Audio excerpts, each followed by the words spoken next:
स्वागत है आपका अभिलाष डाउट्स में। और आपका सवाल है कि श्रम अधिशेष क्या होता है। श्रम श्रम का मतलब होता है मेहनत और अधिशेष का मतलब होता है अतिरिक्त। तो ये क्या है, ये इस सवाल का जवाब लिख करके समझते हैं। तो लिखेंगे कि यूरोपीय इतिहास में कृषकों यानी कि किसान, कृषक का मतलब होता है किसान, कृषकों के परिवार को लॉर्ड, लॉर्ड यहाँ पर जो है ना आप समझिए कि एक तरह का मालिक है। ठीक है, ये यूरोपीय इतिहास का शब्द है। तो यूरोपीय इतिहास में क्या होता था, आप समझिए कि ये एक बहुत बड़ी जमीन है, बहुत बड़ी, और इसका एक मालिक है। ठीक है, और ये इस मालिक को हम क्या कहेंगे, लॉर्ड कहेंगे। तो आपको ये समझ में आ गया कि लॉर्ड क्या होता था।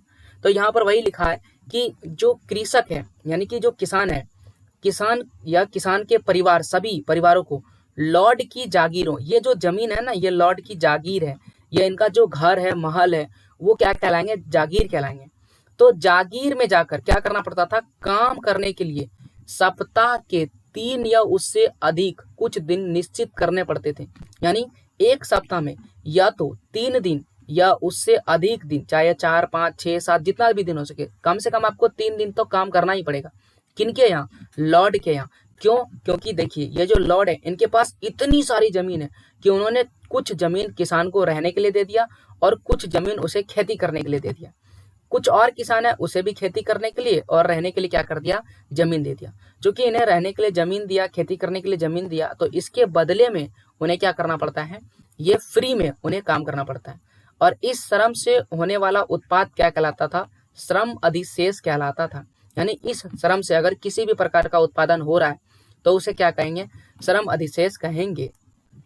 यह सीधे लॉर्ड के पास जाता था और इसके अतिरिक्त उनसे अन्य श्रम कार्य जैसे कि गड्ढे खोदना खोदना या फिर जलाने के लिए लकड़ी इकट्ठा करना, बाड़ बनाना, सड़कें व इमारत मरम्मत करने की भी उम्मीद की जाती थी और इसके लिए उन्हें कोई भी मजदूरी नहीं दी जाती थी।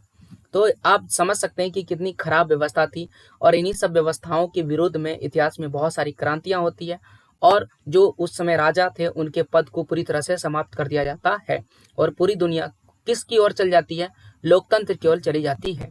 तो यह था आपके सवाल का जवाब कि श्रम अधिशेष क्या होता है। अगर ऐसे सवाल आपके भी मन में है तो कमेंट कीजिए और अपने दोस्तों के साथ इस चैनल को शेयर कीजिए ताकि इस चैनल से ज़्यादा लोगों को सवालों के जवाब मिल सके। तो आप पूरा वीडियो देखें, इसके लिए आपका बहुत बहुत धन्यवाद।